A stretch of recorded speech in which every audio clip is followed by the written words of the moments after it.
इस वक्त की बड़ी खबर है कि क्रीमिया में यूक्रेनी घुसपैठ की कोशिश नाकाम कर दी गई। रूस का यूक्रेनी कमांडो की नाव पर हमला हुआ है। रूसी हमले में मारे गए हैं यूक्रेन के 20 कमांडो।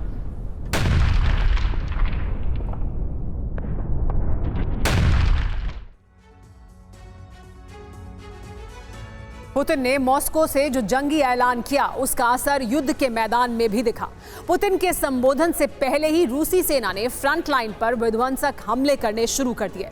लिहाजा पहले से ही कमजोर हो चुकी यूक्रेनी सेना की कमर टूट गई। अब रूसी सेना फ्रंट लाइन पर मानव तरंग भेज रही है। इससे भयभीत यूक्रेनी फौज फ्रंट लाइन को छोड़ रही है। तो सवाल यह है कि क्या वो वक्त आ गया है जब ज़ेलेंस्की सेना हथियार डालने वाली है।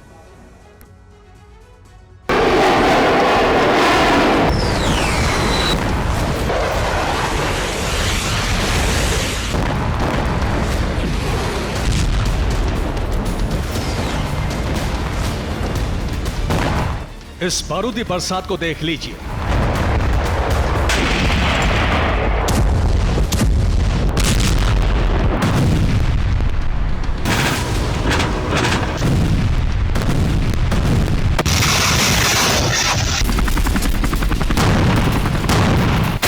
विनाश के इस तूफान को देख लीजिए।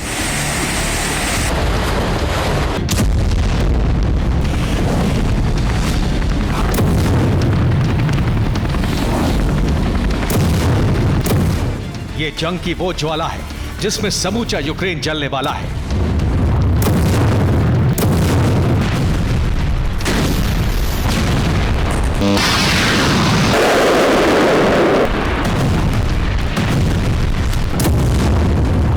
रूस के प्रहार में यूक्रेन का संहार होने वाला है।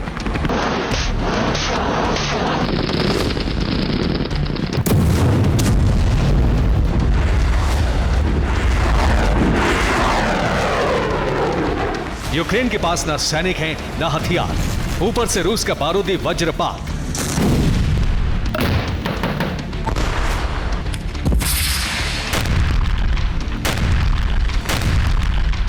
इसकी वजह से यूक्रेन सरेंडर के करीब पहुंच गया है। यूक्रेनी सेना करीब करीब हर फ्रंट लाइन से पीछे हटने को मजबूर हो गई है।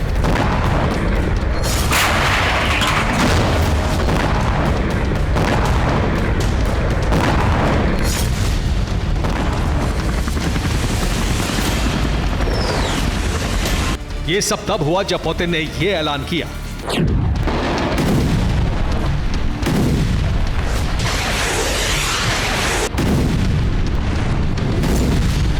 पुतिन ने यह ऐलान तब किया जब रूसी सेना ने भीषण बमबारी करते हुए कई फ्रंट पर बढ़त बना ली।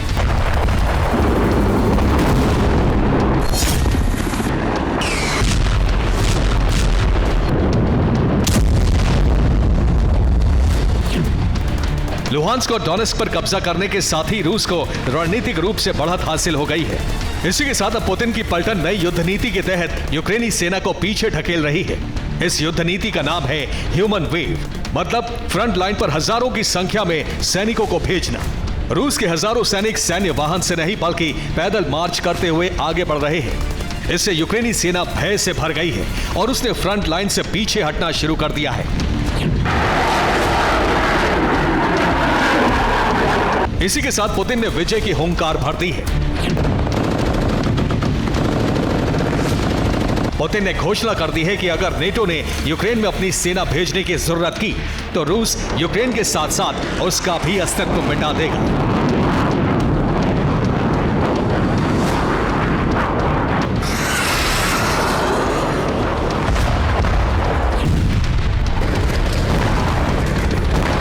पुतिन ने जो कुछ कहा है वो इस बात का ऐलान कर रहा है कि आने वाला समय यूक्रेन के लिए अब तक का सबसे खतरनाक समय साबित हो सकता है।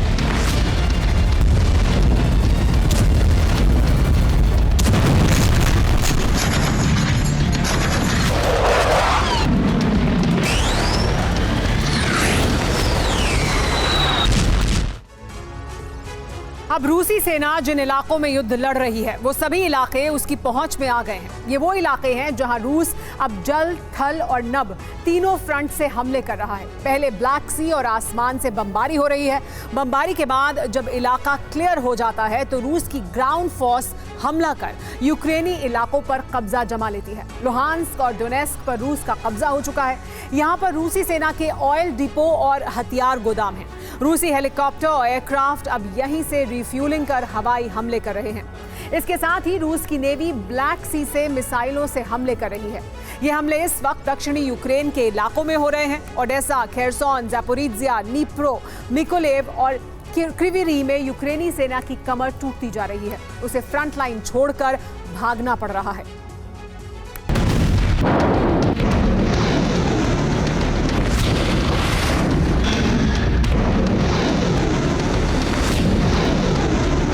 रूसी सेना ब्लैक सी और आसमान से मिसाइल हमले कर रही है।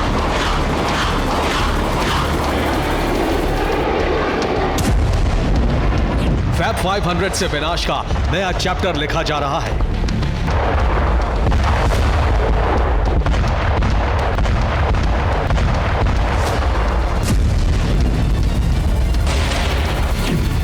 रूस ने डोनेस्क में कई फैब 500 बम दागे। हमले में यूक्रेन का थर्मल पावर प्लांट जल गया।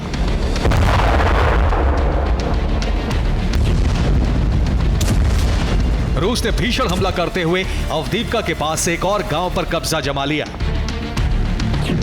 मिकोलेव में भी रूसी सेना ने मिसाइल हमला कर एक थर्मल पावर प्लांट को तहस नहस कर दिया।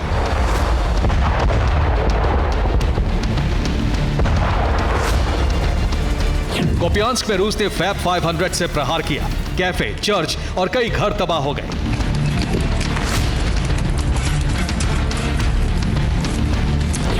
डोनेस्क के पास मौजूद क्रास्नोगोरोवका पर भी रूसी सेना का कब्जा हो गया है।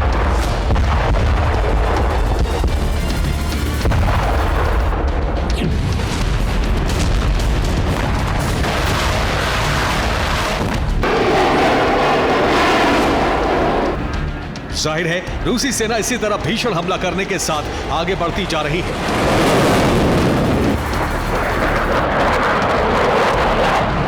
हर बीतते दिन के साथ वो विजय के करीब पहुंचती जा रही है।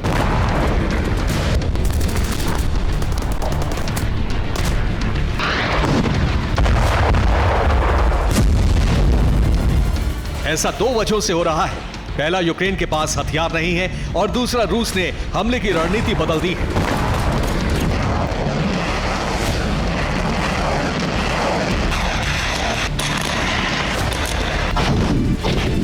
कमजोर हो चुकी यूक्रेनी सेना लड़ तो रही है, लेकिन उससे कुछ हासिल नहीं हो रहा है।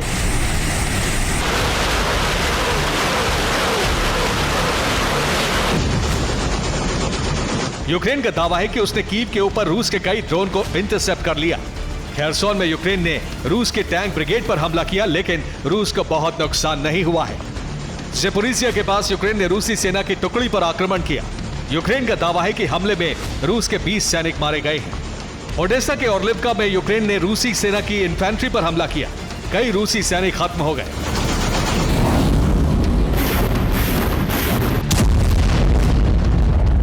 यूक्रेन पलटवार की कोशिश कर रहा है, लेकिन उसकी कोशिश कामयाब नहीं हो पा रही है।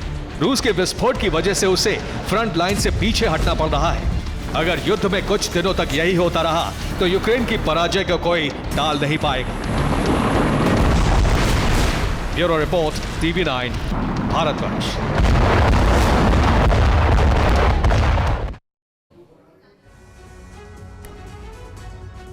अवदीप्का से आगे बढ़ी रूस की सेना। यूक्रेन के लास्तोशेंको मोर्चे पर रूस की जीत हुई है। यूक्रेन के मोर्चे पर फहराया है रूसी झंडा।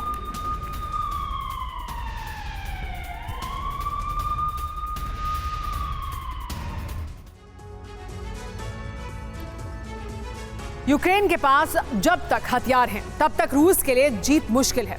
बाइडेन की तमाम कोशिशों के बावजूद अमेरिका से यूक्रेन के लिए फंड जारी नहीं हो पा रहा है। ऐसे में नेटो के छोटे छोटे देश यूक्रेन की मदद कर रहे हैं। ब्रिटेन ने जनवरी में जरूर यूक्रेन को बड़ी मदद देने का ऐलान किया है। ऐसे में ब्रिटेन एक बार फिर पुतिन की आंखों में चुभ रहा है। माना जा रहा है कि यूक्रेन की हथियार सप्लाई को रुकवाने के लिए और नेटो के देशों को डराने के लिए रूस ब्रिटेन के खिलाफ युद्ध छेड़ सकता है। ब्रिटेन में इस वक्त सैनिकों की भारी कमी है और हालात ऐसे हैं कि ब्रिटेन अपना एयरक्राफ्ट कैरियर बेचने का मन बना रहा है।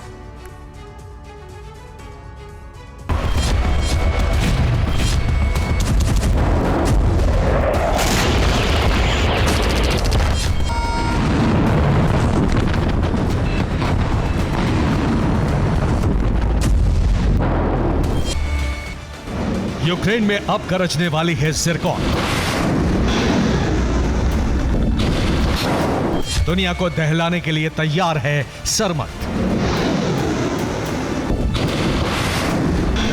पुतिन का पहला टारगेट यूक्रेन है, लेकिन यूक्रेन में जीत को सुनिश्चित करने के लिए अगला टारगेट कौन होगा, यह बड़ा सवाल है।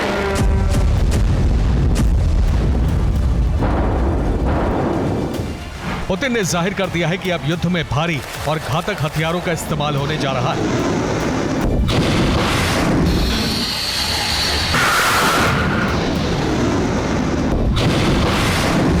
हाइपरसोनिक मिसाइलों का इस्तेमाल शुरू हो चुका है, लेकिन अब इसके प्रहार की रफ्तार और तेज होने जा रही है। रूस की सेना को सरमत मिसाइल से लैस कर दिया गया है। रूस यूक्रेन युद्ध का भविष्य आज पुतिन ने दुनिया को बता दिया है। संकेत सिर्फ यूक्रेन के विध्वंस का नहीं, बल्कि ये चेतावनी यूक्रेन के तमाम मददगारों के लिए भी है।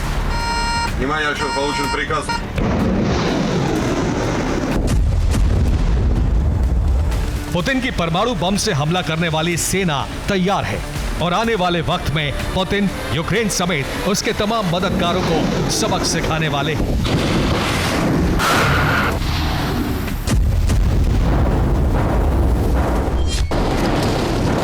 पुतिन के संबोधन से साफ हो गया है कि पुतिन अब युद्ध में जीत के लिए रूस की पूरी शक्ति का इस्तेमाल करेंगे, लेकिन युद्ध का दायरा यूक्रेन से बाहर भी जा सकता है।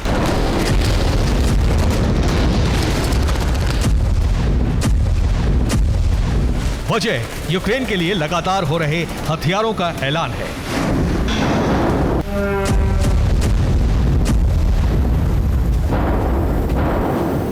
वॉर एक्सपर्ट्स के मुताबिक पुतिन किसी छोटे से यूरोपीय देश पर हमला करके रूस की छवि को खराब नहीं करना चाहते। पुतिन चाहते हैं कि शक्तिशाली देश पर हमला हो ताकि छोटे देश खुद यूक्रेन से दूरी बना लें। भारी भरकम मिसाइलें, दुनिया की शक्तिशाली न्यूक्लियर फोर्स और सबसे अधिक परमाणु वॉरहेड वाला देश रूस एक ही प्रहार से अमेरिका से लेकर एस्टोनिया जैसे छोटे देश को संदेश देने की कोशिश में है। इसलिए माना जा रहा है कि पुतिन का टारगेट ब्रिटेन बनने वाला है।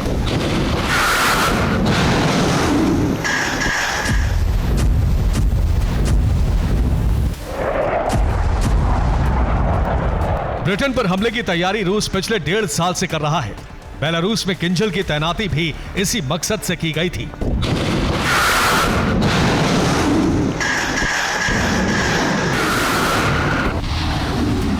बेलारूस में परमाणु हथियार भी ब्रिटेन को ध्यान में रखकर पहुंचाए गए हैं।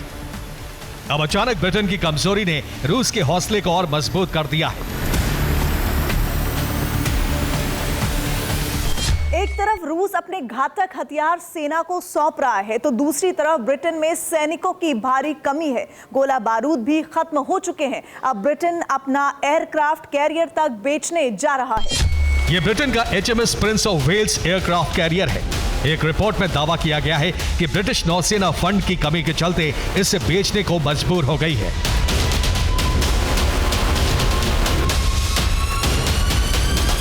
ब्रिटेन अपने इतिहास के सबसे कमजोर दौर से गुजर रहा है। आर्थिक हालात के साथ ही रक्षा के मामले में भी ब्रिटेन इस वक्त किसी बड़े मुकाबले के लिए तैयार नहीं है। पूरी दुनिया जानती है कि ब्रिटिश फोर्स इस वक्त युद्ध के लिए तैयार नहीं है। ब्रिटिश आर्मी पिछले कई सालों से सैनिकों की तादाद को कम करने पर काम कर रही थी, लेकिन यूक्रेन युद्ध की वजह से हालात बदल गए हैं और अब ब्रिटेन को जंग के लिए तैयार रहना एक मजबूरी बन गई है। ब्रिटिश आर्मी चीफ ने पिछले दिनों सिविलियंस को आर्मी ट्रेनिंग देने की बात क्यों की थी, इन आंकड़ों से समझ सकते हैं। ब्रिटेन के पास 75,983 सैनिक हैं, 4,097 गोरखा फोर्स है, 4,548 रिजर्व फोर्स है, कुल 84,628 सैनिक हैं।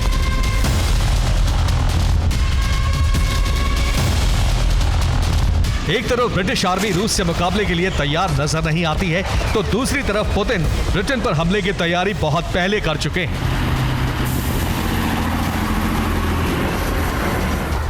ब्रिटेन को टारगेट करने के मकसद से ही पुतिन ने बेलारूस में हाइपरसोनिक मिसाइलों से लैस फाइटर जेट्स को रखा है। बेलारूस में मिग 31K की तैनाती है। ये फाइटर जेट्स हाइपरसोनिक मिसाइल से लैस है। रूस के इन मिसाइलों की रेंज 2000 किलोमीटर है, यानी पुतिन के अटैक ऑर्डर पर साइन करने का मतलब है सिर्फ चंद मिनटों में लंदन में तबाही। अमेरिका भी रूस की प्लानिंग को बखूबी जानता है, इसलिए ब्रिटेन में परमाणु हथियारों की तैनाती का ऐलान किया गया था। इस ऐलान के बाद रूस ने अंजाम भुगतने की धमकी दी थी। पुतिन का मकसद यूक्रेन पहुंचने वाली हर मदद को रोकना है। यूक्रेन हथियार देने का ऐलान करने वालों की लिस्ट बहुत लंबी है, लेकिन अमेरिका के हाथ खींचने के बाद ब्रिटेन इसमें सबसे आगे है। जनवरी में सुनक ने कीव की यात्रा की थी और यूक्रेन के लिए फंड का ऐलान भी किया था। अब रूस ब्रिटेन पर हमला करके यूरोप के तमाम देशों को चेतावनी दे सकता है। रूस को लगता है कि अमेरिका इस दौर में रूस से युद्ध नहीं लड़ेगा और ब्रिटेन पर हमला यूक्रेन में जीत को आसान करेगा। Bureau report, TV9 Bharatvarsh. दुश्मन को घेर कर उसके घर में घुसकर उसे बेदम करने की ताकत ही अमेरिका की पहचान है और इसी रणनीति के तहत अमेरिकी खुफिया एजेंसी CIA भी बड़े से बड़े ऑपरेशन को अंजाम देती है। इस बार आपको पता है CIA के टारगेट पर कौन है? रूस के राष्ट्रपति व्लादिमीर पुतिन। जी हां, खुद क्रेमलिन ने यह दावा किया है कि CIA के जासूस मॉस्को के चप्पे चप्पे पर मौजूद हैं। जानते हैं क्यों? पुतिन के खिलाफ बगावत फैलाने के लिए, पुतिन का तख्ता पलट करने के लिए और पुतिन के मर्डर को अंजाम देने के लिए। आखिर कब और कैसे, देखिए इस रिपोर्ट में।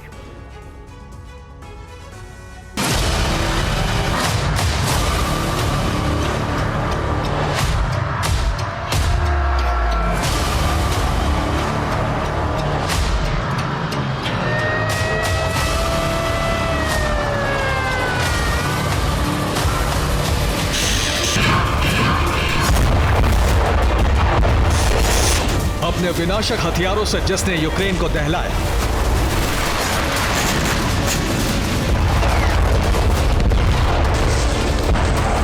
अपने आक्रामक तेवरों से जिसने दुनिया में दहशत फैलाई, उसी रूसी प्रेसिडेंट पुतिन पर महासंकट के बादल मंडराने लगे।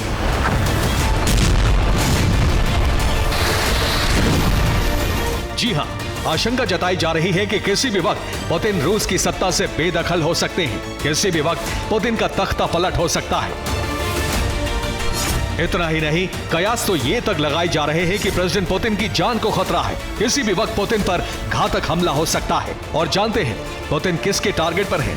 अमेरिकी खुफिया एजेंसी CIA के।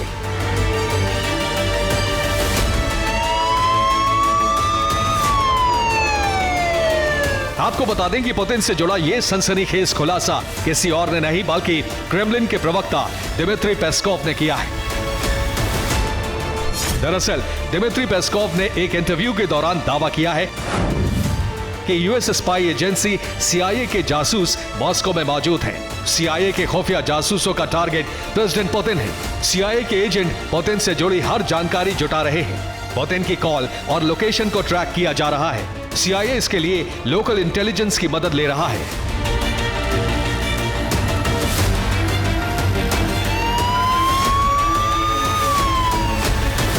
मतलब ये कि क्रेमलिन में या फिर क्रेमलिन से बाहर रूसी प्रेसिडेंट पुतिन किससे मिलते हैं, कहां जाते हैं, उनके साथ कितने लोग होते हैं, कितने कमांडो होते हैं और कब पुतिन अकेले रहते हैं, ये सारी जानकारी CIA के खुफिया एजेंट बीते कई महीनों से जुटा रहे हैं। और क्रेमलिन के प्रवक्ता ने यह भी दावा किया है कि CIA का मकसद सिर्फ पुतिन से जुड़ी जानकारी ही जुटाना नहीं, बल्कि रूसी प्रेसिडेंट का खात्मा करना है, वो भी जड़ से।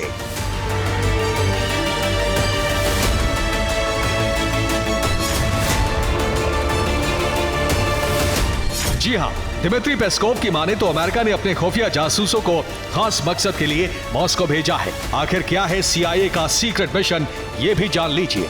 मसलन CIA का सीक्रेट मिशन नंबर 1, पुतिन के खिलाफ रूसी आवाम में बगावती माहौल बनाना।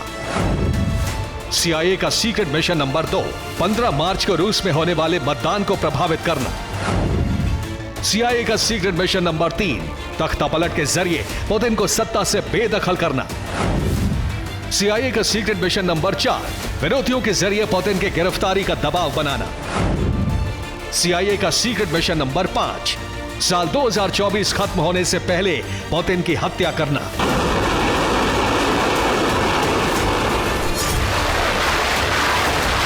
दरअसल वॉरफ्रंट में पुतिन से भिड़ना अपनी मौत को दावत देने जैसा है। ऐसे में आशंका जताई जा रही है कि अमेरिका ने CIA के खुफिया एजेंट्स को यह टास्क सौंपा है कि वो पुतिन के खिलाफ ऐसा चक्रव्यूह तैयार करें ताकि पुतिन अपने ही घर में घिर जाए और जैसे ही प्रेसिडेंट पुतिन कमजोर पड़े उन्हें मौत के घाट उतार दिया जाए।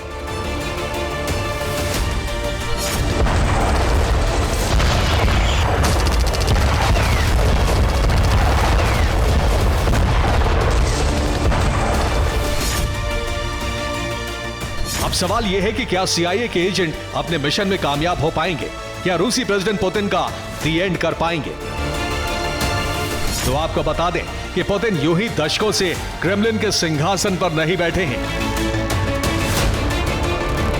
रूस की सेना हो या आवाम, हर कोई पुतिन पर आंख बंद करके भरोसा करता है। शायद तभी तो बीते 2 साल से पुतिन को हराने के लिए दर्जनों मुल्क लगे हैं, मगर पुतिन का बाल भी बांका नहीं हो पाया, क्योंकि पुतिन एक ऐसे लीडर हैं जो अपने मुल्क के लिए किसी से भी भिड़ सकते हैं, लड़ सकते हैं।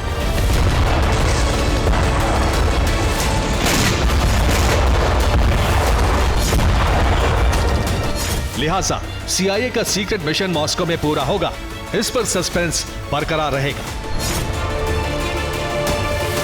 Bureau report, TV9 Bharatvarsh.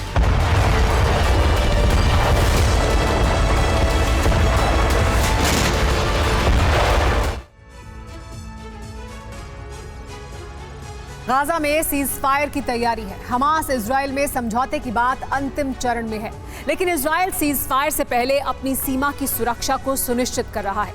Syria में इजराइल ने अपने दुश्मनों पर फिर बमबारी की है। ईरान समर्थित गुटों पर जबरदस्त हमला हुआ है।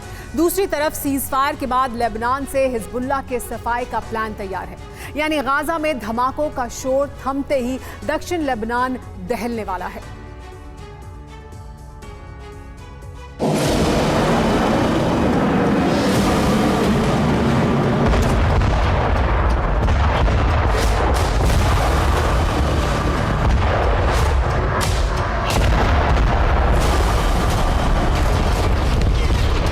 गाजा की आग में सीरिया झुलस रहा है।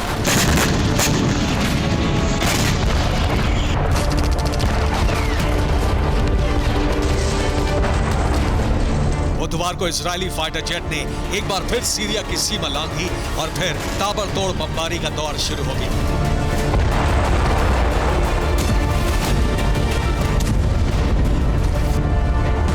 इजरायल के टारगेट पर ईरान के समर्थन से फल फूल रहे संगठन के लड़ाके थे।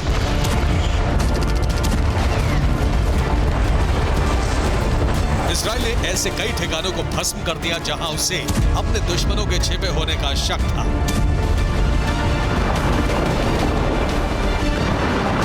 सीरिया की मीडिया रिपोर्ट के मुताबिक दमिश्क एयरपोर्ट पर भी मिसाइलों से हमला हुआ। दमिश्क के सैयद जैनब इलाके पर भी हमला किया गया। गोलान हाइट्स के कई ठिकानों पर बमबारी की गई। इजरायल की बमबारी के बाद ईरानी प्रॉक्सी संगठनों ने भी जवाबी हमला किया और अमेरिकी ठिकानों को टारगेट किया गया। अल उमर ऑयल फील्ड में अमेरिकी बेस पर रॉकेट प्रहार। अमेरिकी बेस को रॉकेट प्रहार से काफी नुकसान पहुंचा है। गोलान हाइट्स में इजरायल ने बारूदी सुरंगों से धमाका कराया।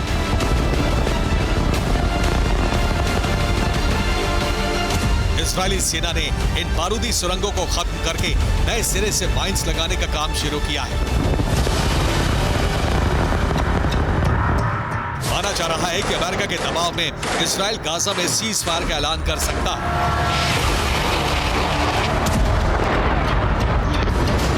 रिपोर्ट के मुताबिक 4 मार्च तक सीज फायर पर सहमति बन सकती है। 10 मार्च से पहले सीज फायर लागू किया जा सकता है। इजरायल और हमास के बीच शर्तों पर समझौता हो गया है। इजरायल जानता है कि सीज फायर के ऐलान के साथ ही हमास समेत तमाम प्रॉक्सी संगठन नई तैयारियों में जुट सकते हैं।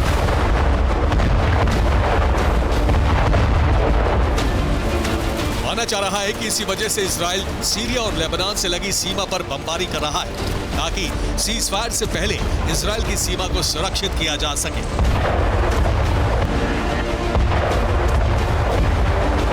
सीरिया में हमलों के बीच लेबनान को लेकर भी प्लानिंग की जा रही है। रिपोर्ट के मुताबिक इजराइल दक्षिणी लेबनान पर हमले की तैयारी में है। इजराइल हिजबुल्लाह की सफाई का अभियान चलाएगा।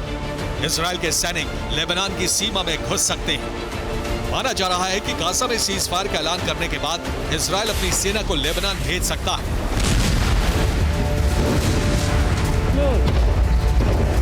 लेबनान से हिजबुल्लाह के लगातार प्रहार के बाद इजराइल कई बार यहां हवाई हमला कर चुका है, लेकिन इजराइल एक साथ 2 मोर्चे पर युद्ध लड़ने से बच रहा है।